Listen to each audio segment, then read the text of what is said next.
Evo me nazad opet. Ovo niste očekivali, a? Nisam ni ja. Pa nisam ni ja iskreno, ali eto kao, snima se malo. To se čak i rimo jebo. Primetio sam skoro da me dosta vas spamovalo u fazonu Rale, anime si kanal, zašto nema animea? Zašto snimaš samo ti francuske crtače? Dobro, niste baš rekli francuske, pošto većina vas i ne zna da je zapravo Holioko francuski crtani, ali nema veze. Bitno je da vi razumete poentu. Da, ali pre nego što krenemo sa klipom, samo da kažem da je izašla pesma sa Elijahom, šta ćemo sad, tako da svi prava sa Hemetno kanal, u deskripciji opisu je link. Ja, živimo san, predsjednik Klac, šta ćemo sad? Grimizni sad, limited like, šta ćemo sad? A mi šta ćemo sad? Pa ostanite da saznate. Uglavnom, želim samo da kažem da što se klipova tiče, ne znam stvarno šta će biti sa njima. Ne želim da počinjem tu temu jer ne znam ni sam šta će bude tačno sa klipovima i sa kanalom, tako da samo ćemo reći da je ta tema nerešiva. A sad što se animea tiče, iskreno vam kažem, počeo sam opet da pratim anime. Da, moram to prvo da napomenem. Pre nego što pitate šta sam tačno sve pogledao, moram da vam kažem da mi je novi omiljeni anime ikada Steins Gate. Neki ga zovu Steins Gate, neki ga zovu Steins Gate, pošto to kao nemačka reč, razume se. Tako da kako vama lepše. Uglavnom, to mi je novi omiljeni anime, znači iskreno je masterpiece. Pogledajte obavezno svi ko nije gledao, nećete se pokajati. Nije baš ko Naruto, on kao tabačina, kao bam bam bam, samo se biju, nego više malo psihološki anime o vremenu i prostoru, o nekim timeline-ovima i tako to. A osim što sam se vratio gledanjem animea, također sam malo pogledao i TikToka, ali malo, ništa preterano puno, verujte mi.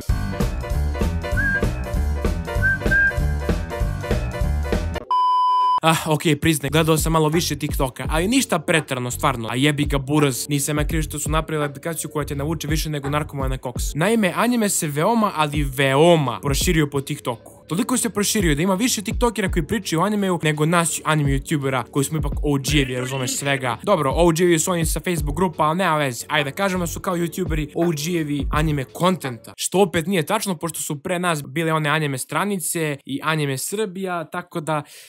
Dobro, mi smo bitni, razumeš? To je samo bitno da se kaže. Koga zavaram, buraz, skroz smo nebitni, ali nema veze. Tako da sam odlučio da ću danas da posjetim anime TikTok, balkansku scenu i da vidim šta imaju tačno da ponude. Ko zna, to jeste možda TikTok, ali možda su zapravo skroz dobri ljudi, možda gledaju dobre anime serijale, ko zna. A dobro, sad preterujem, to ipak TikTok, ne može to da bude ništa skroz preterano normalno i ne cringe, tako da ne očekujem preterano puno, ali eto, dajem šansu community-u. Možda kod njih zapravo ima mnogo manje hejta nego kod nas, možda zapravo se svi podržavaju. Tipa ako ja kažem volim Mira i Niki, oni će možda reći ti si kralj, bura, svaka ti čast, ja ne volim toliko to, ali dobar si lik i tako to. Možda nije kao kod nas, ali kako bi na pravi način gledali klipove, ja ću davati ocene koje će biti od 1 do 5 Yukitera. Naravno, mislim na Yukitera iz Mirai Nikija, pošto on predstavlja zapravo pravi cringe i pravu dozu tog nekog, kako da kažem, te neke neugodnosti. Da li si gledala nekad Pornić? Tako da što veći broj Yukitera dobijete, to je video više cringe i to je video gori, da ne bude nesporazuma. I da, ako se neko slučajno od vas nađe u klipu, no hard feelings bro, no hard feelings. Ako ti se ne sviđa šta vidiš, ja im na Instagramu I'm Rale. Video, naravno, neće biti uklonjen sa mog YouTube kanala, pošto nisam pička, ali makar će vam pričati o načinima kako da se smanji cringe. I to ćeš dobiti tutoriali direktno od kralja cringe-a, to jest mene. Nemoj se brineš, upravim si rukama.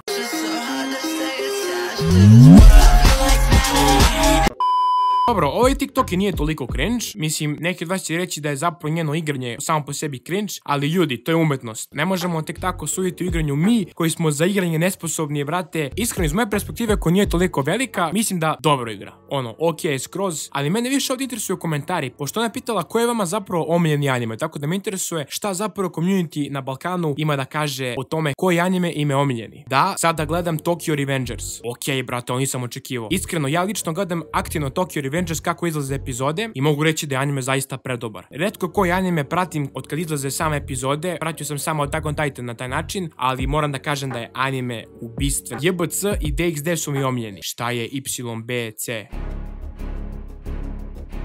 What the MH, Hunter x Hunter, Naruto Shippuden i ostali naslovi koje sam čuo više puta nego pitanje kad će novi video Rale anime please. Give it here, mami. Čekaj. Ok, po ovome smo zaključili da je ukus animeja na TikToku zaista raznolik i zanimljiv. Za ovaj video dati ćemo 2 Yukitera. Mislim da je to skroz ok.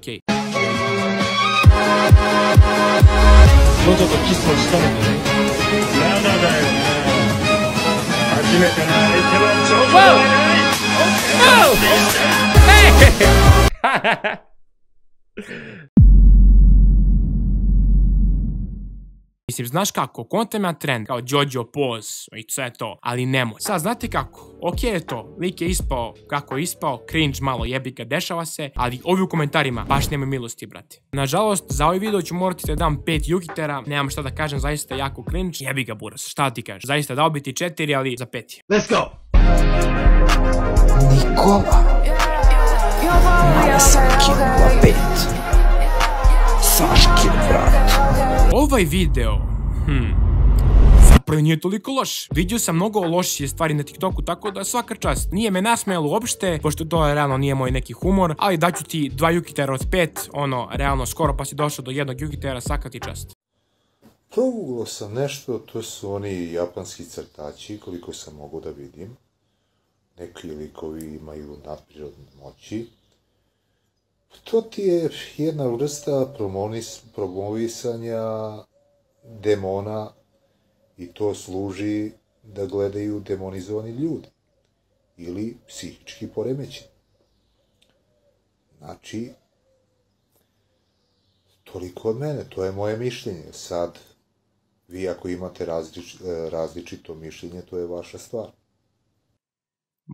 Molim, odakle mu to da smo mi psihički poremećeni, brate, stvarno ne znam. Dobro, možda ima izvora da smo malo realno poremećeni, ali brate, nemoj tako da govoriš baš nam u lice, to nije lepo. Ali realno, ovo su gluposti, lik sigurno voli anime, pa da ne voli ne bi radio cosplay Saitame, brate, na ovako providan način. Skonto sam vas Tiberius uz dužno poštovanje, gospodine, zaista znam da gledate anime i da uživate u njemu, ali pazite kako, posle One Punch Mana gledajte neki anime koji nije baš toliko akcija, ne razumeš? Za vas je više neki psihološki anime, onako da se malo misli. Pogledajte malo Monstera, tako da podržavam vas kroz ugradnju anime. Znam da me je neprijatno da to kažete pred nama, pred decom, ali samo napred podržavam. Za ovaj masterpiece video daću 0 od 5 Jukitera, zašto je zaista video fascinantno dobar. Ali Rale, ne možeš dati 0 od 5, daj makar 1.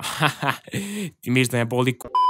Ok, to je to TikTokova, zaista ne mogu više da gledam, ima ih još zaista puno, ali sam se realno malo umorio. Tako da što da vam kažem, to je bilo to od klipa, još jednom vam kažem da pogledajte pesmu Šta ćemo sad mene Ilije, na Hemetom kanalu je, na Spotify, Deezeru i na ostalim platformama. Da, gde sam ja pošao, brate, moram da kažem neki svoj zaključak prvo. Ne znam, ja bi još malo to istraživo, iskreno da vam kažem, ako želite da vidite još ovakvih klipova, da gledam anime TikTokere, možda da pogledam vas, ko zna, možete vi neki anime TikTokeri, ostavite mi naravno u komentarima i naravno na Instagramu, mi šaljite neke TikTokove koji su interesantni. Ako želite da reagujem, moj Instagram ćete imati naravno u deskripciji, tako da znate. To bi bilo to, ljudi, od mene. Mi se vidimo još neki put, naravno, daj Bože. Tako da to je bilo to od mene.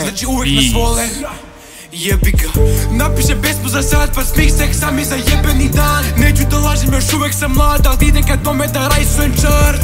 Isti put, nikada promena, nisi tu, pirova pobeda. Nešaš pil, alfa i omega, zove me gomila.